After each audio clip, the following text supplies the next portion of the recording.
Hello dears, ഇന്ന് നമ്മൾ discuss ചെയ്യാൻ പോകുന്നത് 7th സ്റ്റാൻഡേർഡിലെ ആനുവൽ ഇവാലുവേഷൻ 2025 ഇംഗ്ലീഷ് ആണ് കേട്ടോ.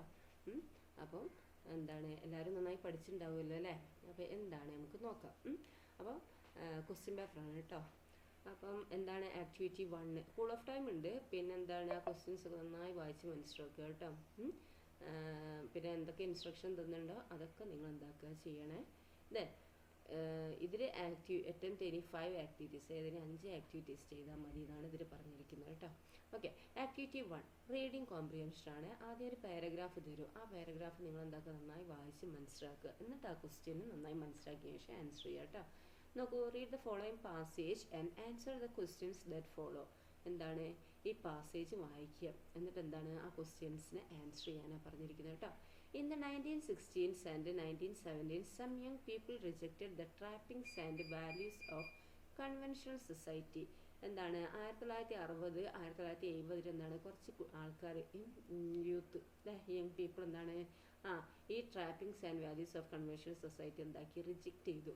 ദേ came to be known as flower children. അവരെന്താണ് ഫ്ലവർ ചിൽഡ്രൻ എന്നുള്ള പേരിൽ അറിയപ്പെട്ടു അല്ലേ. Flower children got their name because they often wore flowers and floral themed clothing. Some also distributed to people as a sign of peace and love. The term flower children was popularized by the media of the time, and the term soon came to be synonymous with the term hippie. അപ്പോൾ എന്താ ഇവിടെ പറയുന്നത് മക്കളെ? ഇവിടെ പറയുന്നത് എന്താണ്, in the 1916 and 1970 അല്ലേ. എന്താ ഇവിടെ പറയുന്നത്, 1960കളിലും 1970കളിലും ചില യുവാക്കൾ എന്താണ് പരമ്പരാഗത സമൂഹത്തിൻ്റെ ആഡംബരങ്ങളും മൂല്യങ്ങളും വാല്യൂസും നിരസിച്ചു അല്ലേ. അവർ എന്താണ് ഫ്ലവർ ചിൽഡ്രൻ എന്നുള്ള പേരിൽ അറിയപ്പെട്ടു. ഈ ഫ്ലവർ ചിൽഡ്രൻ പലപ്പോഴും എന്താണ് പൂക്കളും പിന്നെ അതുപോലെ എന്താണ് ഈ പൂക്കളെ ആ തീം വസ്ത്രങ്ങളും ധരിച്ചിരുന്നതിനാലാണെന്ത് അവർക്ക് ഈ പേര് വന്നത് കേട്ടോ. ചിലർ സമാധാനത്തിൻ്റെയും സ്നേഹത്തിൻ്റെയും അടയാളമായി ആളുകൾക്ക് എന്താണ് വിതരണം ചെയ്തു അല്ലേ. ഈ ഫ്ലവർ ചിൽഡ്രൻ എന്ന പദം അക്കാലത്തെ മാധ്യമങ്ങൾ എന്താണ് മീഡിയാസൊക്കെ എന്താണ് പോപ്പുലറൈസ്ഡ് ആക്കി, ജനപ്രിയമാക്കി അല്ലേ. താമസിയാതെ ഈ പദം എന്താണ് ഈ വേർഡ് ഹിപ്പി എന്ന പദത്തിൻ്റെ ഒരു എന്താണ് സിനോണിമസ് ആയി അല്ലേ, പര്യായമായി മാറി. Okay, flower children were part of a എന്താണ് flower children were part of a large cultural movement of the time whose members sought lifestyle based on values of peace, love and simplicity.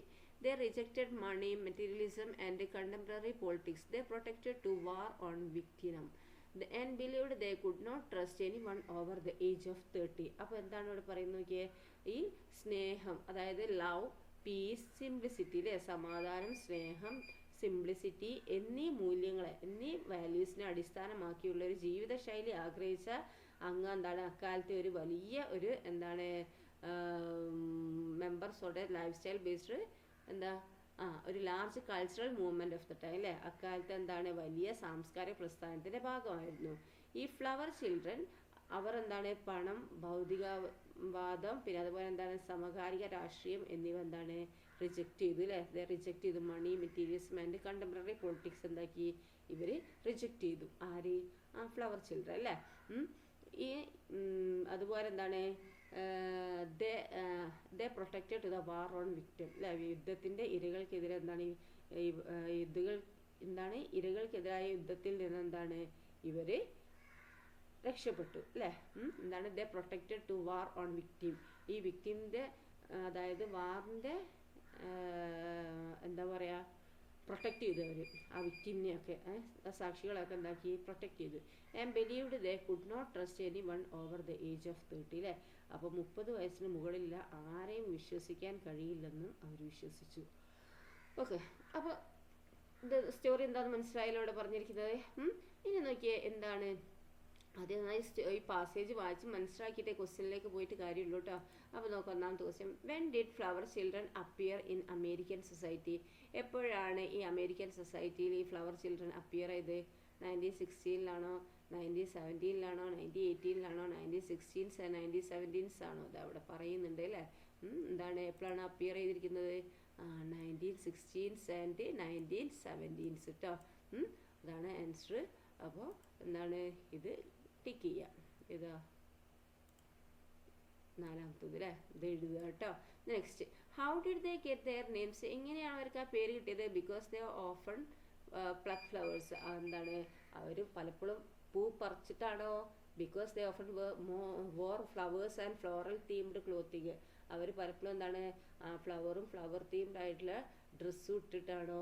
Because they plant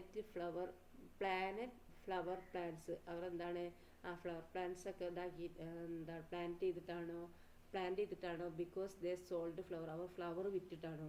ഏതാണ് because they often wear flowers and floral themed clothing, അവർ പലപ്പോഴും ഈ dress ഇട്ടിട്ടാണ് അല്ലേ.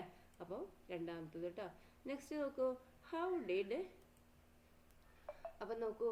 Did the name become popular, എങ്ങനെയാണ് ആ പേര് popular ആയത്? എങ്ങനെ പോപ്പുലറൈസ്ഡ് ബൈ ദ പീപ്പിൾ ആണോ, പോപ്പുലറൈസ്ഡ് ബൈ ദ ഗവൺമെന്റ് ആണോ, പോപ്പുലറൈസ്ഡ് ബൈ ദ മീഡിയ ആണോ, നൺ ഓഫ് ദ എബവ് ആണോ? പോപ്പുലറൈസ്ഡ് ബൈ ദ മീഡിയ ആണ് അല്ലേ, മീഡിയ ആണല്ലോ പോപ്പുലറൈസ്ഡ് ആക്കിയത് അല്ലേ. ഓക്കെ, ഇതാണ് ശരി കേട്ടോ. ദെൻ നെക്സ്റ്റ് ക്വസ്റ്റ്യൻ എന്താന്ന് നോക്കിയേ, എന്താണ് what did the flower children reject, എന്താണ് ഈ ഫ്ലവർ ചിൽഡ്രൻ റിജക്റ്റ് ചെയ്തത്? മണി, മെറ്റീരിയലിസം ആൻഡ് കണ്ടംപററി പൊളിറ്റിക്സ് അല്ലേ, അതാണ് എന്താ റിജക്റ്റ് ചെയ്തിരിക്കുന്നത് അല്ലേ. ഓക്കെ, അതൊക്കെ ഇവിടെ ഉണ്ട് അല്ലേ. നോക്കൂ, എന്താ റിജക്റ്റ് ചെയ്ത് നോക്കിയേ, ഇതാ ഇവിടെ പറയുന്നുണ്ട്, they rejected money, materialism and contemporary politics അല്ലേ, കണ്ടില്ലേ. അപ്പം ഒന്ന് ആദ്യം നന്നായി പാസേജ് വായിച്ച് മനസ്സിലാക്കിയിട്ട് നിങ്ങൾ ക്വസ്റ്റ്യൻ ആൻസർ എഴുതാൻ പറ്റുള്ളൂ കേട്ടോ. ദെൻ നെക്സ്റ്റ് നോക്കൂ, the flower children protested the war in, എന്താണ് അമേരിക്കനെയാണോ, ഓസ്ട്രേലിയ ആണോ, ബൾഗേറിയ ആണോ, വിയറ്റ്നാം ആണോ? വിയറ്റ്നാം ആട്ടോ, വാർ ഇൻ വിയറ്റ്നാം. ഓക്കെ, ഇത് വിയറ്റ്നാം ആട്ടോ. ഓക്കെ, ഇവിടെ സ്പെല്ലിംഗ് മിസ്റ്റേക്ക് വന്നാട്ടോ. ദെൻ അടുത്ത് നോക്കൂ, നെക്സ്റ്റ് എന്താന്ന് നോക്കിയാൽ എന്താണ് താങ്കിങ് നോട്ടാണ് കേട്ടോ. Imagine you are the writing a special thank you note to your favourite teacher. How would you express your gratitude and appreciation? Design A thank you note. Imagine ചെയ്യുക, നിങ്ങൾ എന്താണ് ഈ നിങ്ങളെ ഫേവറേറ്റ് ടീച്ചറിനെ നന്ദി പറഞ്ഞുകൊണ്ടുള്ളൊരു you are writing a special thank you note, ഒരു note അല്ലേ. എന്താണ് അതായത് എന്താ ഇവിടെ പറയുന്നത്? Imagine you are the writing a special thank you note to your favourite teacher. എന്താ വെച്ചാൽ നിങ്ങൾക്ക് ഇഷ്ടപ്പെട്ട ഒരു ടീച്ചറും ആ ടീച്ചർക്ക് ഒരു പ്രത്യേക നന്ദി അറിയിച്ചുകൊണ്ട് നിങ്ങളൊരു നോട്ട് എഴുതുക എന്ന് സങ്കല്പിക്കുക, ഇമാജിൻ ചെയ്യുക. നിങ്ങളുടെ ഈ നന്ദിയും അതുപോലെ ഗ്രാറ്റിറ്റ്യൂഡും അപ്രീസിയേഷനും അല്ലേ, നന്ദിയും പിന്നെ അതേപോലെ എന്താ അഭിനന്ദനവും നിങ്ങൾ എങ്ങനെ പ്രകടിപ്പിക്കും? അപ്പോൾ എന്താക്കുക, ഒരു താങ്ക് യു നോട്ട് എഴുതാനാണ് പറഞ്ഞിരിക്കുന്നത് കേട്ടോ. താങ്ക് യു നോട്ട് ഡിസൈൻ ചെയ്യാം. നെക്സ്റ്റ് ആക്ടിവിറ്റി 3 ആണ് ഇൻ്റർവ്യൂ കേട്ടോ. ഇൻ്റർവ്യൂ അറിയാലോ, അഭിമുഖം അല്ലേ. Imagine that have an opportunity to interview Usha Chaunmar.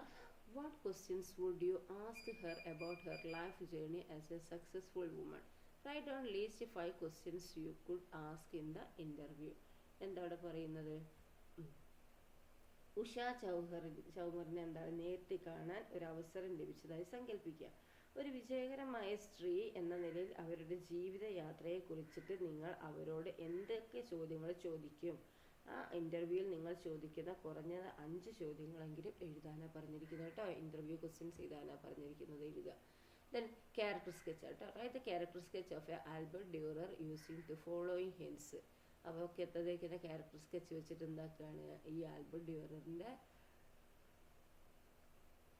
കുറിച്ച് എഴുതാനാണ് പറഞ്ഞിരിക്കുന്നത് കേട്ടോ.